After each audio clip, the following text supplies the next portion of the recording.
on social media and by email. You guys sent in so many great questions about hearing God's voice. You asked, how do I know if it's God's voice or my own desires? What guardrails can we put in place to ensure that we're not being deceived? Great questions. How do we listen to God's voice? In this episode, Norma and I will answer these questions and more in our final episode of this mini-series, Is That You, God? Thank you for participating and giving us your questions. We would love your thoughts and hopes for future episodes. If you aren't subscribed to our weekly email, be sure to do so at reclaimedstory.com. We would love to stay connected. Welcome to Living the Reclaim Life podcast. I'm Denisha. We're glad you're here for conversations that revive hope, inspire healing, and encourage you to live a vibrant life with Christ. So grab a cup of coffee as we chat with today's guest. If you have missed the last 3 episodes of this series, Is That You, God? I want to really encourage you to go back and catch week 1, week 2, week 3 of this series with Norma Donovan. Norma, this has been a lot of fun. It has for me. It's filled my cup to overflowing, Denisha. Me too. If you guys could hear our offline conversations, it's been so fun. We could even have a bloopers reel, I think. We could.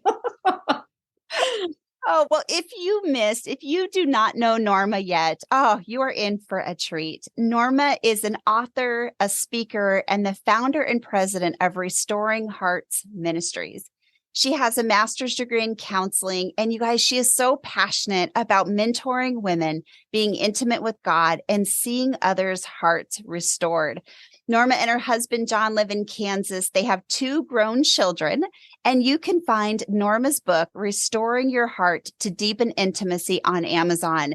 And I just want to say, go grab it, because this has been so great. I shared last episode that I had our friend Sally's copy of your book. And at first I thought, okay, I'm going to review it, kind of get to know Norma a little bit. Next thing I know, I'm sticking Post-its on there and making sure I slap my hand and don't grab a highlighter to mess with Sally's book. So I have my own copy. And this month, we have already given away one, and we are going to give away another copy of Norma's book. So if you would do us a huge favor and go on and follow this podcast, subscribe wherever you listen. And if there's a way to give us 5 stars and to write a little review, that means a whole lot to us. And it actually tells all of the algorithms, hey, this is content that people need to hear. So would you help us to get this message out about hearing the voice of God from Norma's incredible wisdom, experience, and just Holy Spirit-led teaching? So we are excited. So go on and rate, review, follow us, and then screenshot that. And if you send it to connect@reclaimedstory.com, that screenshot, we will enter you to win Norma's book. And we'll be giving that away the end of this week, which is the end of February in 23. So we are really excited. Norma, the great thing about podcasts, and anytime we do video or recordings or books, is that people 10, 15, 20 years from now can pick up on this information too. So they can share in this experience with us. It's not just for the last week of February in 2023, but it really is just a legacy. So I am excited to dive into this episode, and I'm going to recap the last 3. So the first week, we talked about, why does God speak to us? Oh, and you gave so much great information and biblical outlines of why does God speak to us? Why does he want to speak to his people? And the second week, we covered, how does God speak to us? What are the ways that we hear God's voice? Last week, we talked about preparing our hearts to hear. There's a way that we can posture our heart, and there's some practical things that we can do to posture ourselves to hear God's voice. And so today, Norma, as we do all of this, I think one of the biggest questions that we've had come up as we threw this out on Facebook and said, what are your questions about hearing God's voice? And one of the biggest things is people wondering, is that really God? How do I know if that's God? So we're going to dive into that today. How do we know, Norma, that it is God? What are some practical tips, Norma? Okay. Well, the first one might seem obvious, but it's to silence your phone, eliminate distractions. So if you need to, Denisha, you talked about your own little private prayer room under the stairs. If you need to go to a quiet room, go outside, wherever it's more conducive to stillness. One of my favorite places to meet with God when the weather is good is just sitting out on the deck. Start small is another tip. Start with 5 minutes and then extend the length of time or the number of meetings alone with God each week. Make it a practice, something that you do frequently and consistently. I do not do it every day. I think that's my desire because I think that's God's desire, but I know I don't do it every day. And a lot of the times that I do it, I don't hear anything. But He is just in that time, in those moments, He's centering my soul on Him. He's calming me down, giving me His peace, and I feel His presence. And so even if I don't hear His words, He's still ministering to me in that moment. And then another tip would be to have a pad of paper and pen to jot things down that come to your mind that you want to remember later, like, to add to your grocery list so that they're removed from the bandwidth of your thoughts. And then another tip is to write what God says to you in a journal. I want to encourage you. A pastor gave me this idea. Keep the first few pages of the journal empty and use that as a table of contents. And so then I will number the pages of my journal. And if it's a significant word, one that I either want to pray into, or it's one that stands out, God's highlighting it. It may give me a lot of encouragement, or if it's an insight I don't want to forget, I will give it a brief title. And then in the table of contents, I will list the page number and the title of that entry so that if I want to go back through and look for that, I can find it quicker. And then at the end of the year, I typically read through my journal, but of the previous year. Sometimes I get overwhelmed and I don't finish that. I start off well and then I don't finish it. But this year, He showed me to just read a month's worth of journal entries one day at a time. I just included it as part of my time with Him. So it took me 12 days to read through 12 months of journal entries. And this year, something He encouraged me to do, which I've never done before, is to make a section in my notes section on my phone. And I just title it Prophetic Words for 2022. And so as I'm reading through each day or each, month a day, I will jot down the ones that I really don't want to forget in this note section on my phone. And it's kind of like a Cliff Notes version of the words God spoke to me and what He taught me throughout the year. And then I want to encourage the listeners to pray into those words. Pray into prophetic words. If someone gives you a word, whether it's the Lord or a friend, or it could even be a stranger for that matter, pray into those words. Hold them in your hands loosely. Ask God to confirm them, but believe that this is from Him and pray into them, what has resonated within your heart. And then lastly, I want to encourage the listeners to periodically review those words to encourage and strengthen yourself in the Lord. I read once that Pastor Bill Johnson of Bethel Church, he writes down on 3x5 cards those prophetic words that he receives, and he carries them with him in his pocket.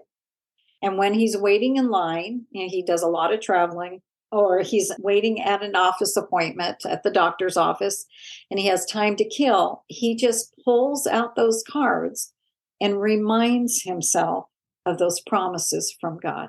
So those are the practical tips. I think you just changed my journaling life. I am a journaler. I know not everyone is. I am a journaler. I'm probably about 15, 20 pages from starting a new journal. And I'm so going to give that some space for a table of contents. I love that. I have all these little I'm a sticky note person. I have sticky notes everywhere. So I have all these little flags in my journal that yes, exactly. Yeah. That's how I do it too. But the idea of reading back through it intentionally Yeah. Not just when I go, what was that dream or what was that I felt like happened? But the idea of going intentionally and reading back through what the Lord said. I love that. And I want to add too is there's no time or space when it comes to God. I have a word that I was given in 2009 that I just went back and reviewed the other day because I thought, isn't this that? Wow. And it just kind of gave me something to anchor on. And it was a time I was in a church service and there was a speaker who came, and the whole way driving to the church that night, I was praying, God, I really want a word. And then I was almost rebuking myself, like correcting myself. Seek God, don't seek the speaker. And so I'm like correcting myself the entire like hour drive. I picked up my friend. I even said, would you pray for me? I am seeking the speaker. Like I really want a word from the Lord, but I really want it from this guy who's coming from, across the nation. And I thought, Lord, I know how to hear your voice. Just speak to me. Well, when the service came to the part where he was going to kind of pick people out of the audience, the first person he pointed to was me. And so then I felt like the Lord was saying, I was trying to tell you this was going to happen, but you kept correcting your mindset. So it was actually God saying, I'm going to give you what you're asking for. It was really funny, but that word was in 2009. And fast forward 2023, and I think I'm about to see part of that come to fruition. I'm definitely on the path, which I never would have even seen in 2009. So all that to say, hold on to those words, as Norma mentioned, hold on to those because we don't know if it's going to be the next day, the next year, or 20 years from then, or it might be even something for your children. And it might be discouraging if you don't see it coming to fruition yet, but hold on to that because those are the Lord's promises that you can pray into and hold. Denisha, the Lord saw your heart in all of that when you were rebuking yourself. That just showed who you are. Your heart. That was so pleasing to him. I'm kind of one of those like back row blend in people. Yeah. I'm not a sit in the front row and like eagerly, that's not me. And there's nothing wrong with that. It's just not who I am. So for him to point at me first, just that alone was like such a tender moment between the Lord and I, because here I had been correcting my heart this whole time. So it was pretty funny. My friend and I had a good giggle on the way home, but that was recorded. And then I went home and transcribed it and just held on to that and have kept it in my Bible for all these years. And I didn't really know, it didn't seem to fit in 2009, but it was a desire of my heart. And fast forward all these years later. So you never know what God's going to do. I tend to limit him a lot. We did throw it out on Facebook and wanted everyone's feedback. Just what are some questions you have about hearing the voice of God? And Norma, one of the things that we had the most comments on is how do we know that it's God? How do we know that it's not the enemy or ourselves? Or, how do we know that? So I would love to throw out to you, what guidelines or guardrails can help us discern if the word that we've heard is God's voice and not the enemy's or even our own voice? There's really 3 strong voices, maybe even 4 if we say the world's voice, of what culture tells us we should do, that can speak to us. What can we do to prevent our hearts from being deceived? That was our number 1 question on social media. I'm going to start by sharing a story that one time many years ago, I just thought that the Lord wanted me to have a small group Bible study with women that were like 20 years younger than me. And he gave me specific names and I spoke to each person and no one could do it. Okay. So obviously that must have been my voice I heard and not his. That probably stemmed from a desire. So just, full disclosure, I don't always hear correctly, still 20 years later. But I think what's important to God is that you want to hear and you want to obey his voice, even when you may miss it sometimes. 1 Samuel 16:7 says that, but the Lord said to Samuel, do not consider his appearance or his height, for I've rejected him. The Lord does not look at the things people look at. People look at the outward appearance, but the Lord looks at the heart. So I think it's our heart attitude that's most important to the Lord. One of your listeners had written about what are some of the dangers that could exist in seeking to hear God's voice. And one of them would be to hear a counterfeit voice or being deceived or misled by a particular word. Thinking you might miss it or misunderstand the word could be another danger. Or you might hear something that you don't want to obey. It's kind of like Daryl Evans's old song many years ago that was, "Please don't send me to Africa." We don't want to hear these things, certain things. But fortunately, I believe God has provided us with guidelines or guardrails for us to discern God's voice to protect us from those dangers. And when you think about guardrails, they're for our protection. They're to keep us from going off the cliff. And likewise, these guardrails that I'm going to share with you help us better discern if it's God's voice we're hearing. And the first one, and this is a real major one, is peace. This is a huge beacon as to if what you're hearing is from God, especially when you're seeking his direction. Sometimes when trying to decide between two choices, I'll ask myself, I'll pretend in my mind that I'm choosing this one way. And then I will discern based on how I'm feeling, my body, is there peace or not? And if there's peace one way and not the other way, then I'm going to choose the way of peace. Peace is our compass north. It guides us. Colossians 3:15 says, "Let the peace of Christ rule in your hearts." And when a word is truly from God, there will be peace in your heart. You may still be fearful to obey, but there's a knowing that it's from God. Last week, I shared about when my husband and I were invited to go to Kabul, Afghanistan, when the Taliban were bombing it for a short-term mission trip. And there was such fear up till the last week before we left. But there was an instant peace or knowing that this is what God's asking us to do.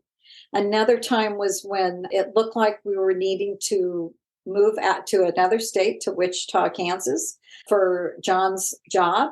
And I was really hesitant. I was dragging my feet. That was the last thing I wanted to do, was leave Omaha and our kids.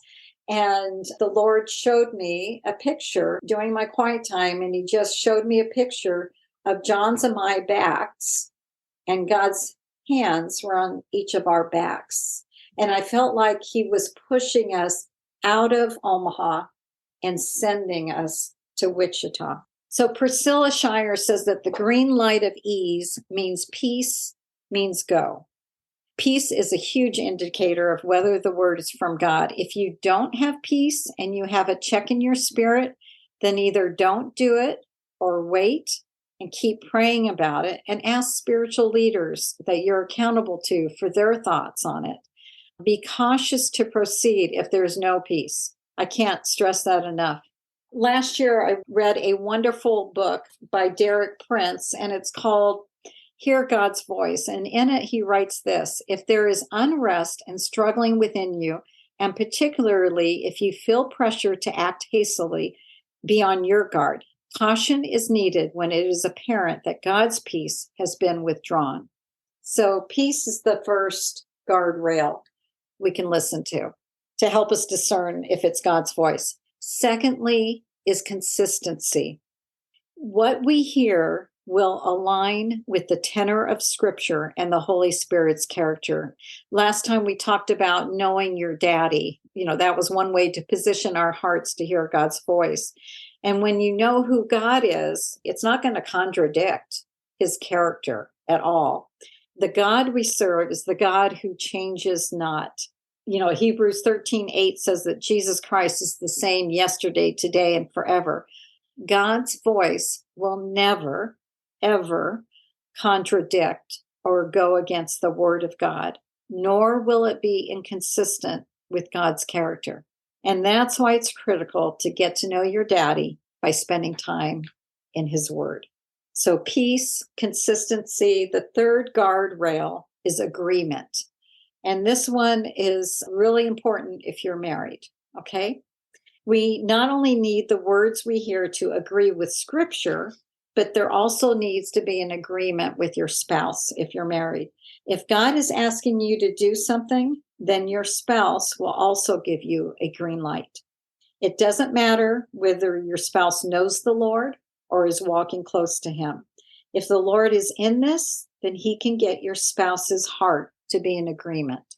Proverbs 21:1 says that the king's heart is in the hand of the Lord. He directs it like a watercourse wherever he pleases. So relationships are one way we receive confirmation of God's voice. And if God is leading you to do something, it's not too difficult for the Lord to lead your spouse in the same way. And then the fourth guardrail is clarity and confirmation. When in doubt, don't. Or wait and keep praying for that discernment or confirmation.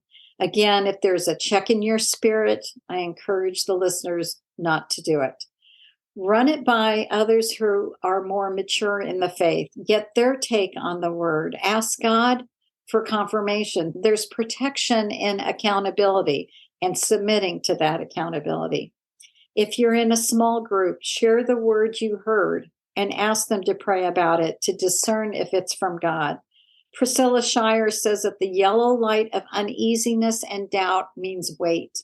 Recently, we're in a small group and the leaders just submitted to us about whether or not they should go on a short-term mission trip. They wanted, there to be agreement and to make sure they were hearing correctly. Another time recently, someone who's like the head of a ministry was asking for discernment in regards to something from those that are part of the ministry. And even though he was the leader, both these instances, they were leaders, but they were submitting what they thought they were hearing from God to those that have their backs, so to speak. And I think one of the hardest things for me, Denisha, is to discern the timing of the word, just like you had mentioned, that word you received in 2009. And now, years later, you're starting to see part of that be fulfilled. So often when I receive a word from the Lord, I assume it's a now word. It's one that he wants me to fulfill today.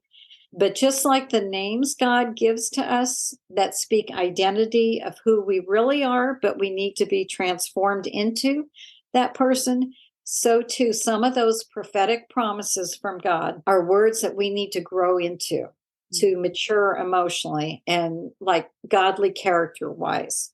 You don't want to give the keys of your car to a 10-year-old. You want them to be spiritually mature to be able to handle the assignment, the responsibility, the entrustment that he's given to you. And so sometimes it takes time to build that character. The timing of a particular word may be delayed and not for today. So waiting patiently, quite frankly, is not my strong suit. Yet I'm slowly but surely, not completely there yet, but have been learning that it pays to wait as God prepares us in the waiting to become the woman who is ready then to fulfill that word. So when we utilize these guardrails of peace, consistency, agreement, clarity, and confirmation, then we'll be able to discern God's voice. How have any of those helped you in the past, Denisha? Well, I think the consistency piece to me has helped me. I'll share something that's helped me and then something that I'm really working on. Okay. The consistency piece has really helped me. I do joke that I'm a little slow. One of the ladies on our Facebook page kind of spoke to that too. And she said, I know it's God when I fight it and I keep getting nudged. Yes. And I thought, yes, that's me. Like I'm a little slow, okay, God, you got to keep telling me. So consistency has been a big thing for me, not only in repetition, but making sure it's consistent, like you said, with his word, with, who he is, his character, and it doesn't contradict what I know the word to say about him. Something that I'm really working on that you just put words to is the timing piece. I have an accountability partner, and she was saying, Denisha, stay on your tile. Because I'm a visionary. So God will give me something that's not coming for 10 years. And I just don't know it. So I'm ready to, just pull the flag and go running. And that's not always the case. That, sometimes it's here's where I'm taking you, but it's not now. And I'm not good at discerning that. So my friend said, imagine a tile on the floor. This is your tile. Put your feet in the middle of it. If God gives you this big thing, like here's this big dream, big vision, don't get off your tile and go run after it. Pray it into your space. And I just thought, oh, that's so good. Because I will. I'm like, and I'm off to the races, And so staying in the middle of that tile has been helpful for me. The thought just came to me is stay close to him. Sometimes I think of myself as the Lord has me on a leash. I don't want to run ahead of him. I don't want to lag behind him. And quite frankly, I have asked him at times, keep the leash short. I want to be close to him. That's so good. We have a puppy right now and we're training her. Oh gosh. She wants to pull or stop. She kind of has two speeds, and it's either stop and sniff or run as fast as you can and drag the humans. And so we're trying to get her to do that loose leash walking where the leash can be loose and she'll still walk by your side. So that's a great picture. Yes. There are so many benefits from hearing his voice. And I want to share with you, one of the ladies on our Facebook page sent us in a picture of a moment in time where she heard from the Lord. And it was such a gentle guiding and leading that I want to share it because I think it gives us some good perspective of when we talk about the Lord being gentle and loving, and he wants a relationship with us. And I'm going to go ahead and just read her words because I don't want to take away or add to her story. But she shared that she had been reading and learning from a book about listening prayer. And that is kind of a lost art. This is my adding, but that is kind of a lost art, like we've been talking about in this series of listening back to the Lord, not just speaking at him, but waiting for him to respond. So she said, I've been reading and learning from a book about listening prayer. I'd been moody lately, not so nice, really, kind of critical of people. And that consequently had me a pretty unhappy version of myself. Around that time, I decided to go for a walk, and I asked God which way I should go. Of course, the way I felt led was not the way I thought I was going to go. I kept feeling like he wanted me to veer right. I like to walk the trails out in the state land, and I reached the top of a hill. It looked like an ordinary hill out there, except for the barbed wire fence that separated the place I was standing from the state park land. So I asked the Lord, where do you want me to sit? There was no big rock to sit on. The sand and sharp, prickly bushes were everywhere. I looked around and saw this spot right between a bush and the barbed wire. The spot was maybe 3 feet by 3 feet or so. I kept looking around and somehow I knew that was the place. There wasn't a whole lot of room there, but okay. I sat down, my back to the bush, my body facing the beautiful mountains. It was a beautiful day with a beautiful view. The only thing was there was this barbed wire fence not 12 inches from my face. And that's when I heard from him. He said, you have such a beautiful life, so much to be thankful for. But just like this barbed wire in front of this beautiful view, you are not thankful because you put those negative thoughts and criticism before what I am trying to give you. Boom. She said, I received that. I talked to the Lord a little more. I apologized for my bad attitude and I thanked him for the word picture. I turned back home with a whole different attitude and a smile on my face. When he talks to me, it is not harsh, even when I deserve it. It's gentle and loving, but very clear. Wow. And Norma, I think that her story really just pulls all of what we've been talking about this month together. She took a chance. Lord, show me which way to go. She could have just gone on where she wanted to go, but she would have missed that moment. So when you talked earlier about obedience, I think that is so important in just being open to where God is going to lead, how he's going to lead, because her word picture now, I want to just say this last week, I've been a little critical, a little complaining. I think the word is gangisimos in the Bible about complaining. And so I have been doing that this last week. We're all going to be honest because we're living the reclaimed life. I am in the process of being rescued and restored. And when I read this story, I thought, oh, that is me this week. And I've been holding on to that. Am I focused on the barbed wire or am I focused on what's beyond it? So the word that the Lord gives you is applicable to your life. It's deeply intimate and personal. But as you share that with other people can grab hold of that and benefit from his leading you as well. I've learned that I know it's probably God's voice when it takes me by surprise and it's out there in left field, but I still need to ask for clarity and confirmation. I know it's his voice if it's bigger than me and I have to step out in faith to accomplish it. I know I can't do it in my own willpower, then it's most likely his voice, such as when he called me to mentor the masses. I know it's probably his voice when it's out of my comfort zone. Yeah. God likes to put us in those uncomfortable positions so that he can show us his faithfulness by flexing his muscles on our behalf. He wants to prove to us how powerful he really is. And when we're out of our comfort zones, we're forced to depend upon God. Remember, one of the primary reasons he speaks is to deepen our relationship with him. And when we lean upon him to come through for us and we see him do what only God can do, our trust grows and so does our intimacy with him. And when he speaks, he frequently asks me to do something I would never think of doing on my own. Never, consider it. And along those same lines, just like you had said earlier, when you keep fighting it, then you're probably, that's probably the Lord nudging you. And so I want to encourage the listeners to spend a few minutes with God each day or as often as they can to sit still and listen to his voice. And even if he doesn't say anything, sitting still and just being with him speaks volumes of your love for him. It gives him great pleasure. Don't be discouraged. Instead, be desperate to hear his voice. Sometimes God will say to me, can we just sit quietly together and not say anything?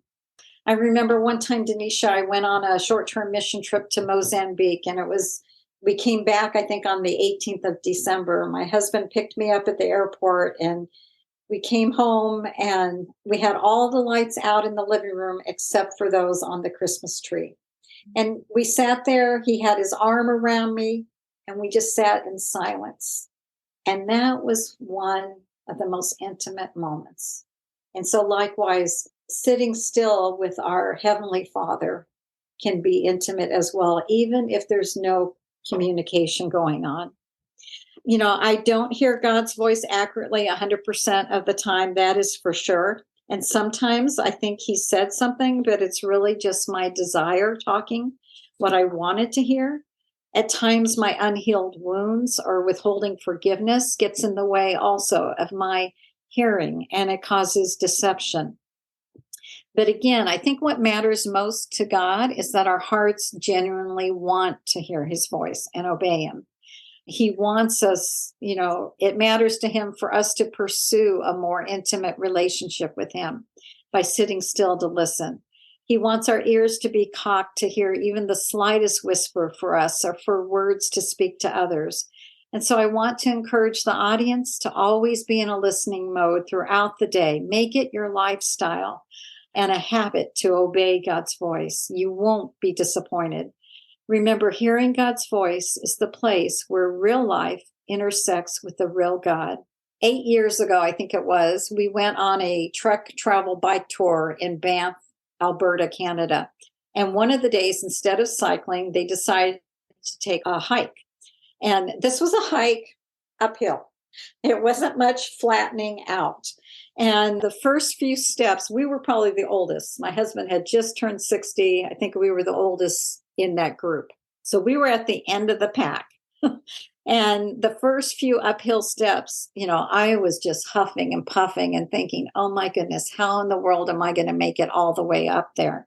I thought it was too hard for me. And I toyed with the idea of just telling the guide, hey, we're going to head back, or I'm going to head back to the hotel. But instead, I took it slowly, and I took numerous breaks to slow my heart rate down. After over an hour of an uphill hike, we finally made it above the tree line. And let me tell you, in the end, the view was so worth any difficulty I had had. I was so glad I persevered and didn't give up. Max Lucado wrote that God never said that the journey would be easy, but he did say that the arrival will be worthwhile. Hearing God's voice and making it a priority to spend time sitting still with him may be difficult at first and require a small sacrifice on our part. But let me tell you, the view is always worth the work to get up there, to hear his voice and have your intimacy with him deepen. A year and a half ago, the Lord spoke these words to me.